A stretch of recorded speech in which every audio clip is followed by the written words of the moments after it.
Hey, this is Tag Christof, and you're listening to the Wasted Hour podcast.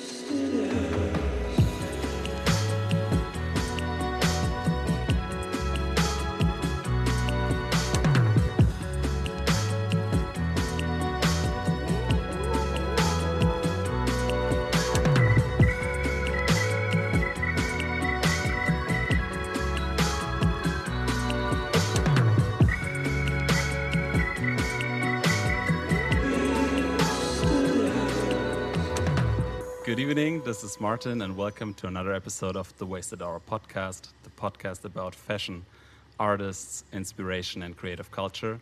And I'm very happy to introduce today's guest, art director, editor, and photographer, and huge personal inspiration, Tag Christof. Thank you so much for taking the time. Thanks for having me, Martin. So I think I mentioned it in the introduction for the View series you did for the Wasted Hour in January that you were one of the first photographers that I discovered on Instagram back in the day. And do you remember what's the first picture on your feed? Oh my God. Yeah, I totally do remember what the first picture on my feed is. I made a gingerbread house of a Rem Koolhaas building, and I think I did like a step-by-step picture of building the gingerbread house. It was the CCTV building in Beijing, so this crazy kind of like Mobius strip of a building. I think that's the first picture I put on there like a long time ago. Yeah, exactly. It must have been like 2011, 2012, something like that. Exactly around Crazy. the time. Yeah. Wow. And I think like that's the first image, and the second image is like totally like some architecture as well, you know, like blue skies and like the what I would say typical aesthetic style from you, which directly like it's to the core. That's and so I think funny. and I think like shortly around the time after, because I've checked like how long I'm on Instagram, and I think it's around 2011, 2012 as well. And I think Yeah, I the whole world started, got on then. yeah, I think that when I started like following you. That's cool. Wow, it's crazy. I had no idea you followed for so long. Yeah. I was just thinking though, like when did Instagram come out? Do you know? 2009, 2010 maybe? I think remember, around the so time. Yeah. I actually started using it before that with a different screen name, and I thought that the idea of just taking a picture and making it this instant thing, and it was supposed to be so cool, was bullshit. So I started posting film photos. It's like, fuck Instagram, it's stupid, it's just cheap, it's dumb. And I even wrote an essay for this blog that I was working for at the time about how Instagram was the death of photography. So 10 years later, I know I was totally wrong. It only took maybe a couple years after it came out to catch on to it, and I don't know. Instagram's cool, even, you know, as complicated and crazy as it seems to get all the time. It's still a cool platform. I've met so many cool people through it. So. Especially like we wouldn't have met too, you know, like if it wouldn't be for the community. This is a good case in point. Yeah. Do you remember like you were putting already like film photographs out back then? Like, do you remember like the first photograph that you took that made you feel like proud, or that think that you're I'm good at this? I don't think I've ever taken that photo, man. Because like for me is when I looked at your style, and like actually like I looked at those colors, and I was asking a friend, I was like, how do you achieve this look? Like I was not as stupid thinking it was a filter, but I was just like the pictures look different like on here, and it was like because back then you also did like a lot of film photography as well. Yeah. Yeah, I post a little bit less of it these days, but I think, I mean, I was. So my trajectory into photography was kind of a weird one. I studied industrial design, and then I ended up working for a photography agency in Milan.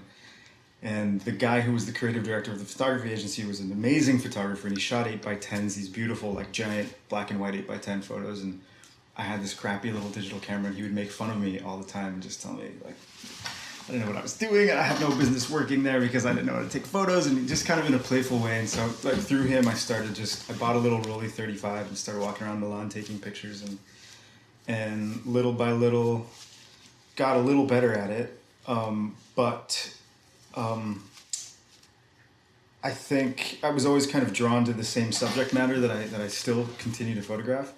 And I think it's more, you asked about like when I took a photo that I was proud of. I think it was more a question of like, I consistently made photos of something that got a response from people. and I think that's what Instagram sort of does, for better or for worse, right? It gets you to develop a style, and it gets you to kind of focus on a thing that in some way becomes a brand, and you kind of just interplay with that. And yeah, it's a really weird give and take. I think people who I think it pigeonholes a lot of people for sure, but it also helps people. I mean, the feeds that you see with photos of singular things, right? Like some of them are incredible. These minimalist feeds that, they're just so cool. Fashion feeds of just like one piece of clothing or something. It's cool. I would love to to dive into your history as well, because you already mentioned that you studied industrial design, but like before that, you were born in Los Alamos in New Mexico, right? Yeah. How did you know that? Oh, I did some research, of course, before the interview. That's and funny. it's like, I I was looked born it in up, Los and it's like a Alamos. really small town. It has like around 12,000 inhabitants or something like that. Yeah, So, small town. yeah, how was it growing up there? So I didn't actually grow up there. It's one of the New Mexico's it's a weird state, and my family's from Santa Fe. I'm from Santa Fe, but the hospital there wasn't supposed to be very good back in the day. You can leave this part out of the podcast.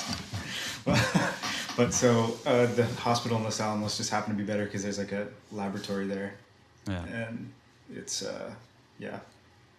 So my mom drove up the hill, had me, went back down. So, but you said that it's a strange state so far, because like unfortunately I've never been. But what do you associate with New Mexico? What do I associate with New Mexico? I think most people think about like turquoise and maybe aliens and Georgia O'Keeffe, and I don't know. For me, it's just this beautiful emptiness. It's magical in the way that it's just there. It feels like there's some mystical energy in the emptiness that's there. The skies are beautiful. The air is super clear. Most of it's super high elevation, so the light's really different than it is elsewhere in the Southwest. So I like that. I go home and I drive an old car that I keep in storage there. Explore a little bit, taking photos. Yeah, it's cool. Amazing. How did you end up studying industrial design? So I did my first degree in economics, actually, and I went to work at a bank. I was super young when I finished high school, so I finished college a little bit early. I went to work at a bank, hated it. I think I wanted to jump out a window. It was so awful. I lasted like maybe 2 weeks. Oh God, like so fast? Yeah, it was that bad. And luckily I went home and my parents encouraged me to go back to school, so I did. And I think I wanted to do something I wanted to do art somehow, but that seemed like a more practical alternative to like sculpture or just plain furniture making or something like that. Yeah. So. But later on, like in industrial design, when you were finished and you were thinking about how you could work there, you also saw yourself like confronted, like just like maximize like profits for like bigger companies as well, right? And then Yeah. I mean, so I think it was this continual process of just being turned off by corporate life, right? You go down these paths in education, and then you just realize like, oh crap, is this really what I want to spend my life in the service of, right? And I think I've kind of found a way around that by doing photography, because you still take part in the system in a way, right? You're not raging against the machine, but you're making commentary on it rather than contributing to the thing. I don't know. I didn't want to design dashboards for Ford, or I don't know, blenders for Brown or something like that. You know, I just didn't feel comfortable doing that. I've always loved form, and I like the process of design, but the idea that you're just making things as an industrial designer, specifically the idea that you're just making things in these serial numbers that end up in landfills, it really bothered me. I think I really had wanted to be an architect before, but I thought that you had to be better at math. Little did I know you didn't really need all that much math for architecture, but whatever. So. But did you, like you mentioned it before, did you move to Milan after finishing industrial design, or? I went to grad school after I lived in Milan, but yeah, I had studied industrial design before I moved there. I went there because that's where you go as a designer, right? Everybody wants to move to Milan who's a designer. It's where all the cool big companies are, and they make things there. That's the thing, right? Yeah. It's kind of one of the only places in the West that still really has like a ton of factories outside the cities, and they make really good shit there. Yeah, and then you were there as an agent in a fashion agency as well. Yeah, I worked in a fashion photography agency. I was like I interned there first, and then it just kind of slowly started to do all sorts of other things. I got involved in their editorial side, but I did everything from like put together portfolios to answer phones to art direction of shoots and all kinds of stuff. Was it also like around that time that you did like the campaign shoot for presidents, like for the? Oh, that was way later. There were some friends that were kind of involved with that agency, but they bought an archival print essentially from my collection to go along with some stuff. But that was a pretty cool campaign. I think it was like Ari Markopoulos. I can't remember who else was in it. There was a ton of other pretty cool photographers. Yeah, no, that's what that was maybe one of the first moments where I was like, holy shit, this is amazing. I get to be among these people. Whoa, cool. And then after Milan, you eventually dived into architecture as well, because when you studied at Central St. Martin's in London, you used the time at university to dive into this topic as well. Could you say what was like? You said you always wanted to be like an architect or something like that. Can you say what one of the first buildings that really inspired you, or the first architect that triggered something in you? There's so many, but the moment that I realized, I just had this like existential moment where I just realized I wanted to be an architect, right? At like 24, I was standing in the Barbican in London. I'm sure that building does it to a lot of people. Yeah. It's incredible. Have you been there? Yes, I've been there. It's incredible, right? It's just this all-encompassing vision, right? Like this architect remade the world kind of in his own image, and I think that's the dream of all people who do design in some way. And I had this realization that I wanted to be involved in that somehow. Yeah. How did you experience living in London, like compared to Milan? London's cooler. I mean, Milan is awesome. There's a really entrenched culture there. The food's amazing. The drinks are amazing. The people are amazing. It's very much a city that kind of lives by the cycles of fashion, right? So there's fashion weeks, and it kind of ebbs and flows, and there's Salone del Mobile, and all the people come. But when it's off fashion week time, it's off Salone del Mobile time. It's a very quiet city. I think it's changed a lot in the past maybe 10 years after it was the international capital of design. But London, I mean, it's a completely different kind of thing. It's just 24/7 on all the time, like New York. Yeah. Right? And you lived in Hackney, right? Yeah, for a little while. I lived right on Broadway Market. Amazing. Have you been that neighborhood so much? Yeah. What the listeners can't see, like I can see your eyes, and I saw like in your head reminiscing, just like in a quick shot so good. about those days. Have you been back to London since then? I haven't been back since probably 2016. It's been a minute. Yeah. Yeah, I don't know. I'm sure I can't imagine what London must be like now during COVID. I still talk to a lot of friends who were there and stuff, but it's sad to imagine not being able to go to a pub or I'm thinking about like the Columbia Road Flower Market on a Saturday morning. It's just full of people, and that's magical, right? You just get swept along, and you could smell these flowers everywhere, and it's beautiful blue skies most Saturday mornings, and nice pubs at both ends of the street, and you can't do that now. It's so sad. I think it's one of those cities, like too, when I just imagine it being in lockdown, like it's really dead. It's really dead. dead. So I think of this. So London, New York, obviously, I can't imagine what it must be like even to get around there. Right? You can't ride the subway. You can't. It's crazy. And then Las Vegas, which I visited 3 times during COVID lockdown, and to see it's incredible. Like, to understand that something like this can interrupt humanity on such a grand scale is just bonkers. Yeah, I specifically ask about all those places because like you've moved around, like I think so much, and you also lived for a time in New York as well, right? Yeah, that's where I went to college.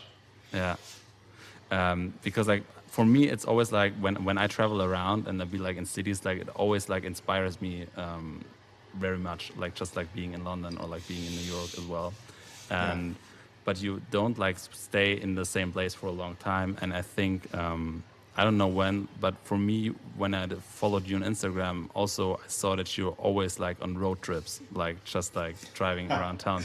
How did that start? Like when was the initial moment to say like I'm going on a road trip? It's cool to think of how Instagram makes it look like that's what's going on, right? You take like 3 road trips a year and it looks like you can just spread the photos out and make it look like you're always going. Yeah, so I feel like my backstory is like super confusing, layer upon layer upon layer, but I had gotten into a graduate program in Chicago that I was going to go to. I moved to Chicago, didn't love it there. The school was really expensive and I didn't want to get into a ton of student. I made a bunch of considerations, decided just not to do it. And so I was feeling pretty lost. And this was a couple of years after I'd kind of gotten fairly serious about photography.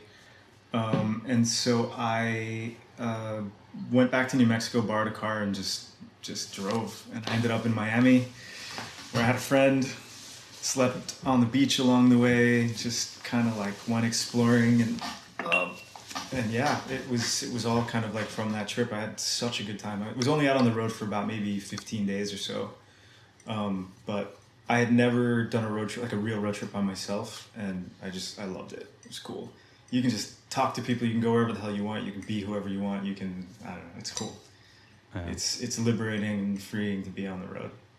I remember it too, that you wrote that it was like a transitional phase, that you did like the road trip and you were in some kind of like crisis before and you just got into the car and then over the trip. So I quit this grad program and I was like, shit, I'm not going to ever be a designer. Like, this is what I was going to do for the rest of my life. And now I don't know.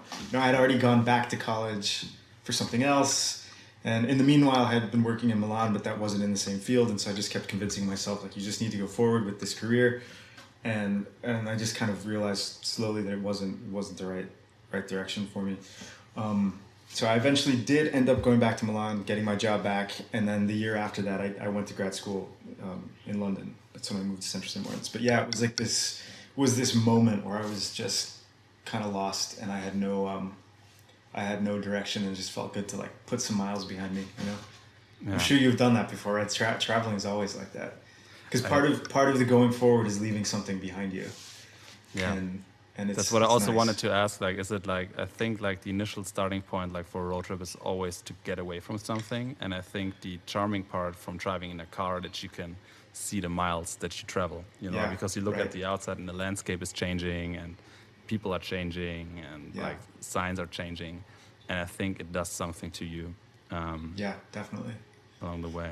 So I think you've done like quite a number of those road trips too. And what's like, do you also like, is there like a very interesting story that you can share, like someone along the road that you've met, like that really inspired you, that's like pops to your head? Oh my God, I've met so many people. I think I don't know if I could point to one specific person, but I think when you're completely out of your context, you talk to people who you might not otherwise talk to when you're at home, and people who might not otherwise talk to you. You know, if you're sitting at like a truck stop diner and you know there's somebody sitting next to you whose politics are totally different, but they don't know that because you're sitting in a damn truck stop diner in Iowa. They just assume that you're, you know, from down the street or something. And I don't know, those things really kind of have helped me understand things a little bit better, and I think kind of continue to want to be a pragmatic person because things have gotten so polarized, especially in this country. I know Europe has gotten bad, but it's still not quite as bad as it's gotten in the States. And so yeah, like I'm not a Trump supporter by any stretch of the imagination. I fucking hate Trump. But I've talked to Trump people who they're not necessarily like monstrous evil people if you're just talking to them on a kind of one-to-one, face-to-face basis. I think you just kind of understand people on a human level in a way that you just wouldn't otherwise. Yeah. Yeah, I have 200 stories, but I don't know. Like, there's a you have to publish them someday in a book, just like share I get like my favorite, I guess, would be just talking to. I love talking to waitresses and little restaurants, and I've gotten some pretty good portraits of them over the years. But like there's something charming about a just a kind person who comes and brings you coffee and chats with you, and a lot of times they have really interesting stories to tell. Yeah. And I've gone back and visited people that I've just met like in diners and stuff over the years, and I've made some good friends. Definitely people who I wouldn't have known otherwise, people who are way older than me, way younger than me. It's cool. I think like it's so interesting that you say that you just like want to understand like the country, because like and then your nickname on Instagram was America's Dad, like Yeah. which also was like for some people was really like controversial. And you also like developed like during the road trips, of course, like you took a lot of photos that like documented like empty like old abandoned shopping malls and just Yeah. like, but I never saw it in a sense that you were like, oh, this country is over and everything. I just it was like, for me, it was a documentary, like I'm traveling around the country and this is what it looks like and what I'm trying to take in and digest and understand. I think things have changed so much that you can't really separate those things anymore, right? Because I was really interested in kind of the urban design problems of all of these giant spaces that were empty, and I mean I like them as pieces of design. Some of these places were just beautiful giant buildings, and I was just blown away at. You go to the parking lot of a dead mall, and it's crazy. It's like the size of a cathedral, and it was full of people just a few years before, and then it's completely empty, and the neighborhoods moved on, and so I was just really interested in those things. There have been a lot of people who've tried to capture those things in photographs. Some have done really amazing job. Like Brian Ulrich has probably taken the best dead mall photos of anybody. He's an amazing photographer. He's a professor at RISD. But I was interested in that primarily, just kind of the kind of throwaway economy, the way that conspicuous consumption leads to these huge disasters in the long run, and that was kind of the purview, and that's what America's Dead was kind of all about. And as the politics have changed, it's been really hard to kind of separate that message from the reality that there's real polarization, and there's 200,000 people have died of COVID in this country this year, and it's so yeah, the name became pretty controversial, and I was getting a lot of slack for it. It got to the point where I was getting threats, and I was getting some kind of scary stuff, and so I just had to get rid of it. Yeah. So, I also read a story that you like you were on some ground that you shouldn't have been to, and you got like not like cops arrived and they would have let you go, but then they looked up like your Instagram name. Yeah, that was so stupid. That was years ago. That was before this was like. Yeah, it was in Vegas. There was a big old hotel that was being demolished. It wasn't being demolished; it was being renovated, but it was closed. And I walked through a little hole in the fence, and of course they caught me. Like the security guards caught me right away, and yeah, they called the cops. The security guards zip tied me to a phone line, and I was trying to explain to them that I was a photographer, and they were like, "Cool, show us your stuff. We see your camera, whatever." And yeah, the guy saw my. I think it was my Tumblr. I don't even think it was my Instagram. And he just lost it when he saw the name of it. Like I was this communist infiltrator that was gonna like blow up a building or something like that. So that was scary. Didn't end up putting me in jail, but it was one of those close calls where you realize that your politics and kind of like who you signify that you are out in the world, it really kind of that decides where you get to go and who you get to be. And I think those are some of the major questions that are being brought up by the political movements that are happening right now, right?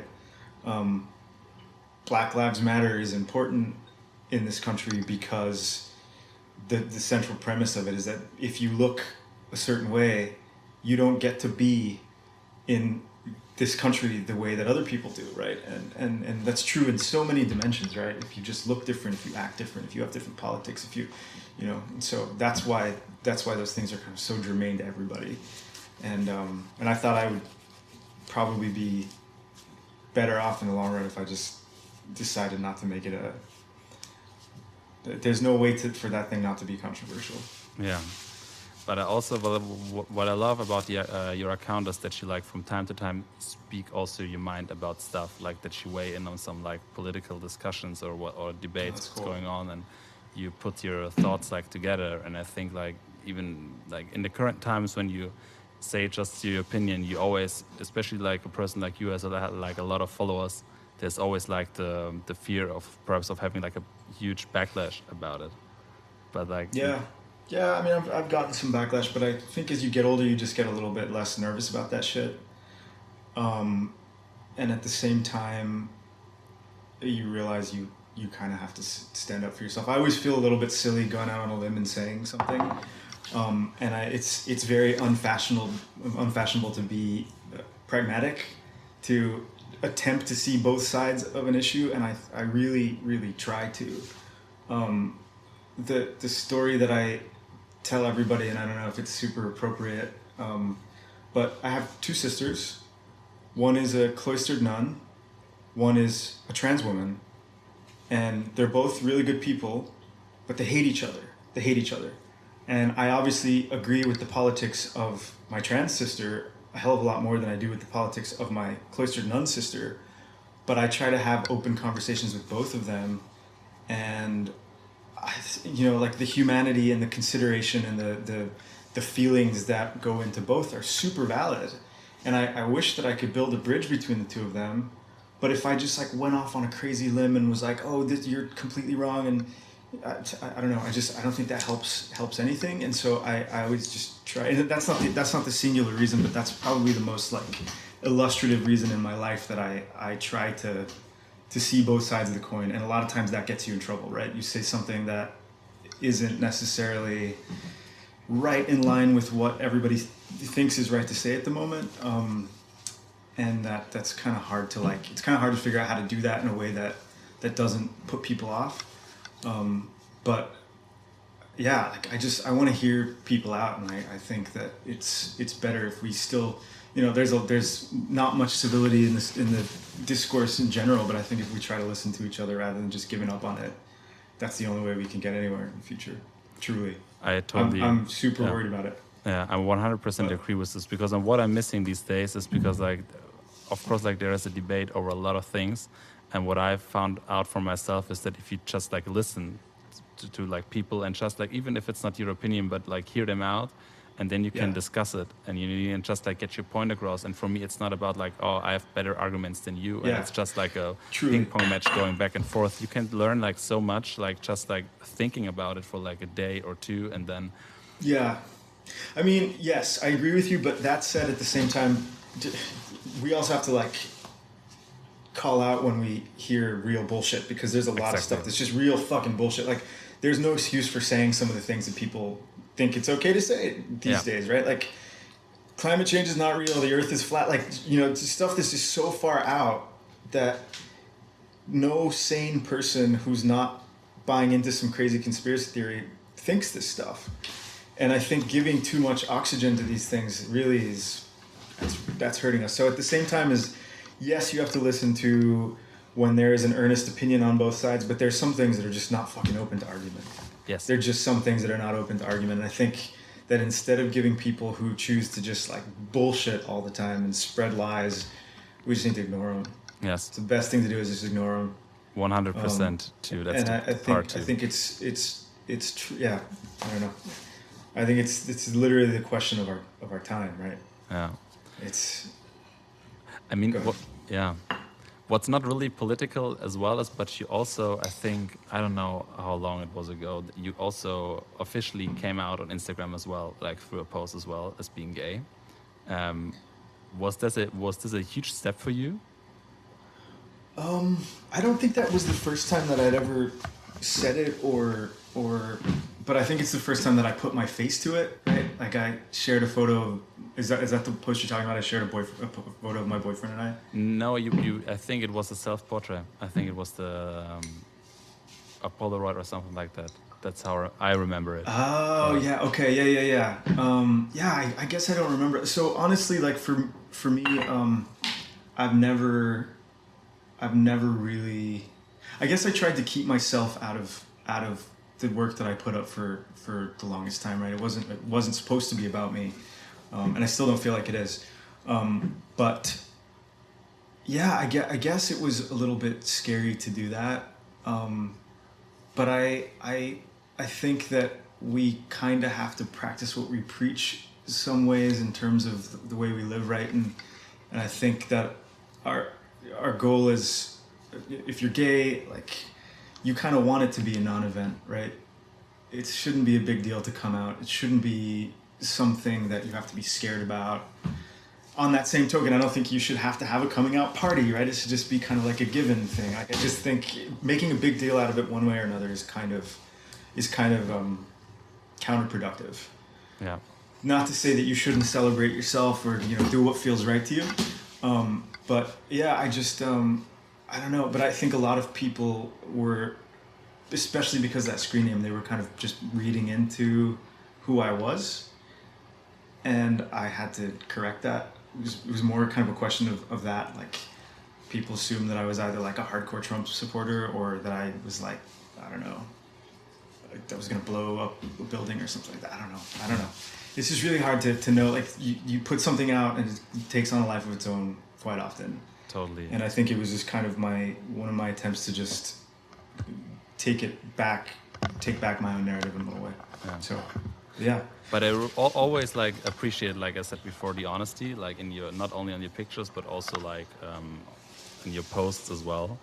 And I think what also like really, it was so strange because back at when you like I followed you on like on social media and like over years, and you see like the transitions, like not only like the development of the photographical style and everything, but also like on a personal way as well.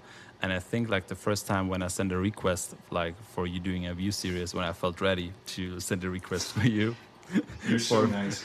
for a view series, it was like one of the posts where you just like wrote underneath that somewhere in the last 5 years you lost yourself so badly. And this was a really like when I had like the face that you were like in a kind of a very dark place as well. Yeah, I mean, I guess I'd be lying if I didn't say that you spend so much time in these places like Instagram or whatever, and you don't necessarily seek out the validation that people give you, but sometimes you just kind of need to hear like, hey, you know, like, it's cool that you're there or whatever. And I guess I have a tendency to sort of put things like that out when I'm in not the greatest place. Yeah, I guess I had not made that connection beforehand, but you're right. Like, every time I put up a selfie, that means there's some introspection going on, I guess. But yeah, I remember that I was on a road trip like through Colorado or something, and I put up that post. That's very cool that you remember that. It's very kind of you. Yeah, I think it was around the time during the road trip that we connected. So I remember. I remember that. I think you're right. Yeah. So, more like of a technical question as well. Like, has your like we mentioned before that you were photographing like on film as well, but also of course like digital too. Has it did that change in the past years, like your setup or? Oh yeah, the setup's changed like hardcore since I started. So I was shooting. I think the one constant is I've always shot a lot on like a Leica M mount camera. So I used to have just like a Voigtlander Bessa rangefinder. It's basically a cheap version of a Leica. And my mom very kindly gifted me a Leica M6 like 4 years ago, and I've used that pretty consistently ever since. That's the camera that I keep on me all the time. Yeah. And I have a whole setup for that, and that's just kind of like my standard go-to camera. But I was shooting a lot of medium format film.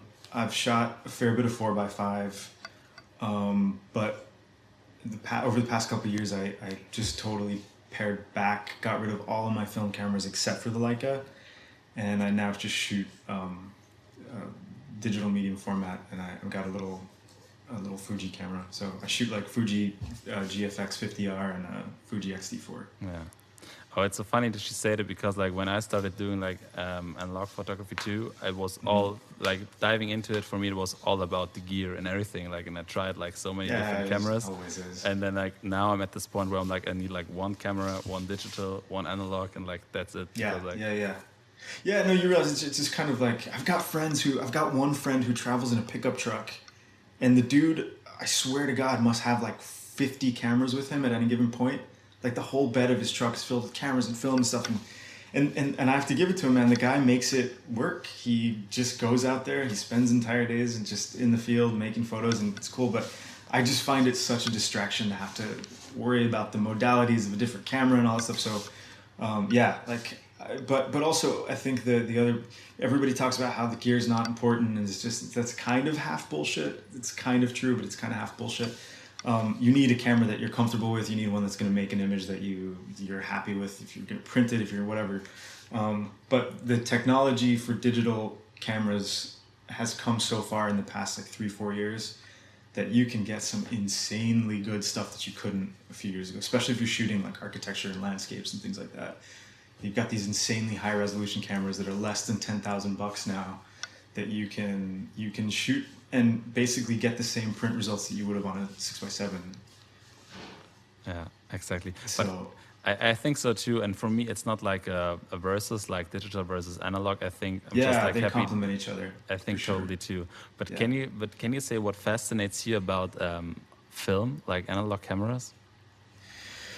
So I guess I keep shooting 35 millimeter film. I've almost completely stopped shooting medium format. Not that medium format doesn't have its place, but that I've always liked mechanical things, and I think having something that has a chemical process rather than an electronic process like film, where you're doing something that you actually see matter make a difference to the other matter and the thing and have a reaction, then you end up with this negative that you can then enlarge or print or whatever.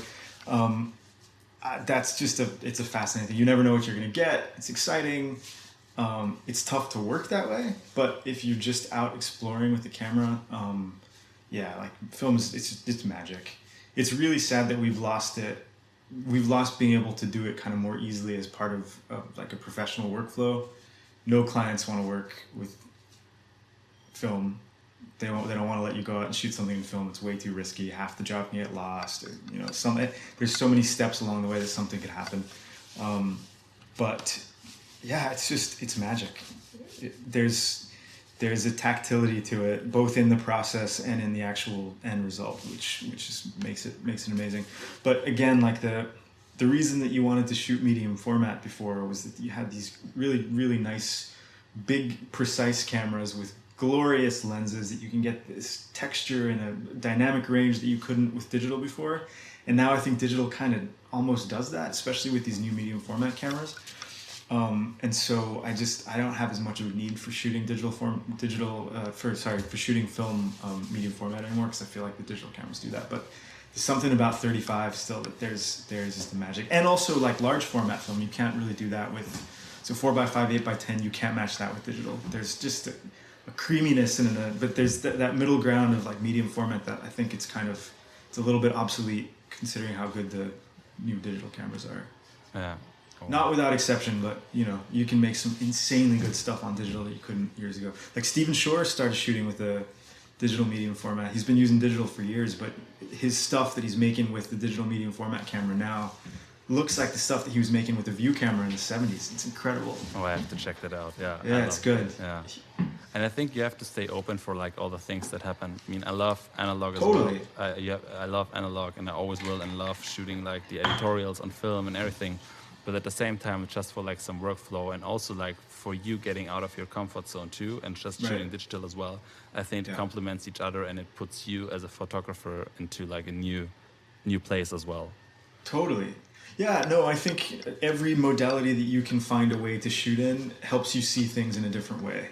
Helps you see things in a new way. You have to process them over a different span of time if you're using a 4x5 versus using just a little point and shoot, or your phone. Like that immediacy with the phone is interesting for some things, but it's not interesting for other things. And all of the steps in between those, like, the large format and the phone, there's just a completely different way of thinking about stuff. And also, like with old film cameras, you had lots of different options for how you could see through the camera, whether it was a rangefinder or an SLR or a TLR, and I don't know, just there's all very cool different ways of kind of seeing the world that you're trying to represent, which kind of has gone away in the era of digital. It's all just you look through this little camera that you put in front of your face, and that's the way that we do it. And I think that leads to a homogenization of the way that we make images in a way that's not not necessarily pushing the art forward, but it also opens up different new possibilities that we didn't have before. So Yeah. you can make videos with these little cameras that are incredible too. It's cool. Yeah, it's really amazing. Can you say what triggers something in you that wants to make that you want to take a picture? Like, That's an abstract question, man. I don't know.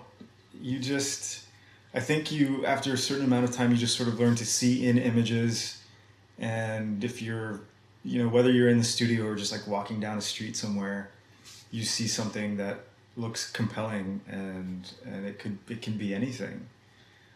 That goes back to the discussion that we were having earlier about people who just, post one thing on Instagram. They shoot like neon signs or sneakers or whatever it is. Those are interesting to me, but I think it's more a question of kind of being able to there's some people that do it in such incredible ways. They see things that you can't imagine that most people see. And I think that might have been the key to why I got a little bit of recognition at first. Is I was going to these places in cities that were right there, they were hiding in plain sight, but nobody was looking at them. And so to kind of expose them on social media and to make giant prints of them that would end up in galleries or museums brought that sort of attention to them that they might not have had in a specific way. But man, I can think of 100 photographers who just make, like, I love Chris Maggio's work. He's cool. His stuff is very kind of fantastical and it's very like, he's got this kind of warped sensibility. You can tell the guy has a really good sense of humor just through his photos. But he sees things in a way that, nobody walking through New York City sees them like that. He makes it real with the camera. Or like Stacy Kranitz, right? She shoots rural America in a way that no one has for at least a generation, and it's a part of this country that's totally invisible, and she makes it visible. There's so many Japanese photographers who've done the same thing. It's cool. I think like for me, photography nowadays is like also for seeing like places that I've never been to, but also like stepping into someone's head and having like a window into their I think their that's eyes. the reason Instagram is cool. That's like the heart of why Instagram is cool, right? Because over time, you recognize someone's sight of something, right? You can see a photo and just be like, oh, that's Martin's. Yeah. Or, oh, that's, whoever. In a way that used to only be possible for people who had the resources and the career to do like a big photo book or something. And now we kind of know our friends' sensibility, even if they're not photographers, right? Like you can see through someone's eyes in a way that's really cool. And you would think that would make people more empathetic, but it seems to be doing the opposite. I don't know. Maybe it's just because we're so crazy for attention that we need our point of view to be the one that they see first. But I don't know. I think it's totally divided. Like I think it's like and so like as it's like within like for the discussion we had on the beginning, like with Instagram, it's for me it's yin and yang. Like it has a lot of good sides, it has a lot of bad sides. Like for me, it has always been that. We spoke about like all the different cities that you've lived and like some places that you've traveled to, and for some years now, I think you're living in LA, right? Yeah, I've been here for 3 years now. Yeah. Do you have a favorite spot in LA? Oh man, that's a good question. Favorite single spot in LA?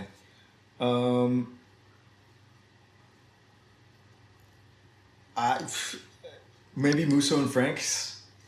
Have you? It's an old restaurant in Hollywood from the 30s. No, It's badass. Like it looks like it did back in the 30s. It's like usually that it's one of those places that's closed right now because of COVID. I think they're still doing carry out, but the whole place is like about its ambiance. I love that place. Otherwise, I really dig the old stuff that survives. There's like dozens of places like steakhouses and bars and just things that are from another era that for whatever reason in LA, more of them kind of survive here than they do in a lot of other American cities. Whether because of their architecture or just because they're kind of like weird.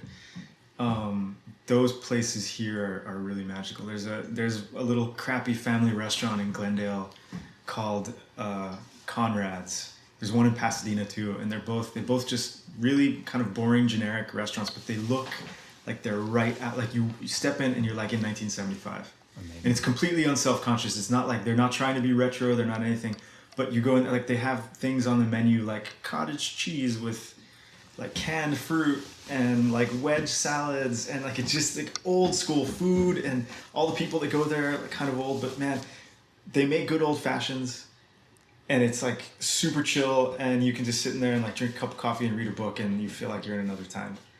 And there are a few other places that are as unself-consciously retro as that place is, but there are just lots of other places that kind of like, for whatever reason, survived. But, amazing. Yeah. That's probably the single thing about LA that I like most. There's just a lot of places like that around here. There's a great old French restaurant called Tay. That's a spot in Echo Park, Silver Lake. You might have been there if you stayed in the neighborhood. Old steakhouse, I think from 1927, French restaurant. Cool bar, lots of cool people hang out there every week, and it's about to be demolished.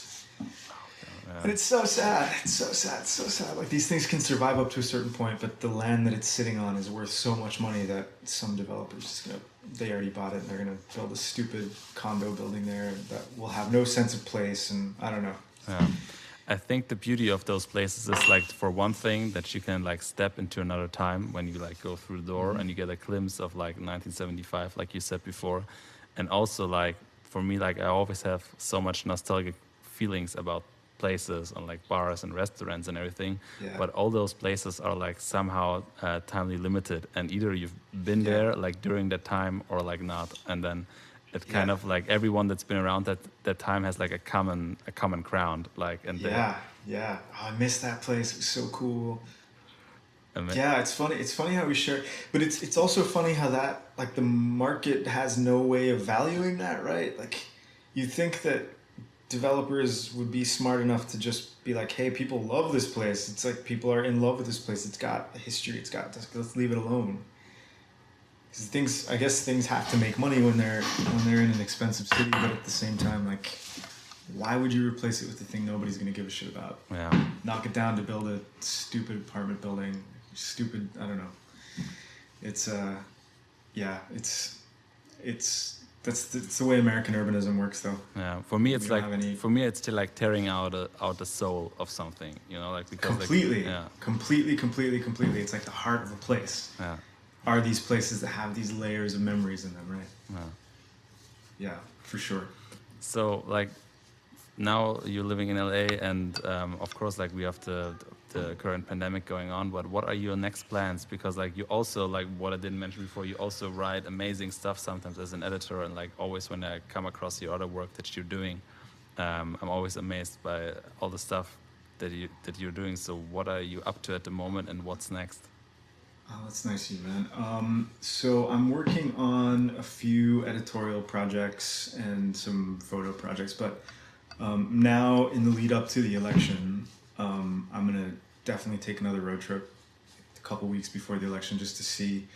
Before 2016, I drove around some of the states that Trump eventually won, that he wasn't expected to win. So I went to Michigan, to Ohio, to Pennsylvania, and just kind of looked around and saw what I saw, and then he happened to win them a few weeks later, and it was just kind of a surreal experience. So I think I'm going to do something similar to that. I don't know exactly where I'm going to go yet, but I just want to kind of see what it looks like out there, and I don't know if it'll produce anything. I don't know if I'll see anything worthwhile, or if I'll get in a fight or get shot, whatever. It's scarier now than it was back then, for some reason. You know, even driving around in the middle of the country with a California license plate on your car, it's like they just know that you're like a commie from California or something. I don't know. It's strange. It's strange. So yeah, I just want to go see what I can see. Amazing. That's the next big thing, and then I'm doing like an informal little project with the really cool German furniture brand, where I have a piece of their furniture and I'm just taking it around with me and taking photos of it, like in in situ, and so I'm yeah, kind of excited about that. So it's a brand I really like. People that are really, really good people, and yeah, there's a couple other things here and there. Amazing. Cool. Yeah. Yeah, I'm very happy to see you doing like because like we are seeing each other like recording the podcast. I'm really glad that we had the time to talk, and like if you've listened to the podcast before, I'm always like closing the podcast with the question like if you're like of course like if you imagine you're at the airport right now and you could take a flight anywhere you want to, where would you go to and why? I thought about this before, but I have no idea. I'd probably go to Germany so we could actually like sit in a pub and have a beer and do this like in real life instead of over Zoom, because it's a bummer. Yeah. But no, I don't know. I think my number one most desired to visit place, I want to go to Japan. I've never been there. It's like so far out of anything. I've spent time in China. I've been to Hong Kong. But I've never been to Japan. I really want to go there. So. Well, I can't wait for the images that you're gonna produce once you're there, and hopefully we'll be able to travel soon so we can do like the podcast episode number 2 in real life. Yeah, man. And also look at the pictures from you of Japan. So, thank you so much for taking the time. Thank you for the conversation, your honesty, and on a personal side, all the inspiration. Thank you so much. You're a good dude. Thank you.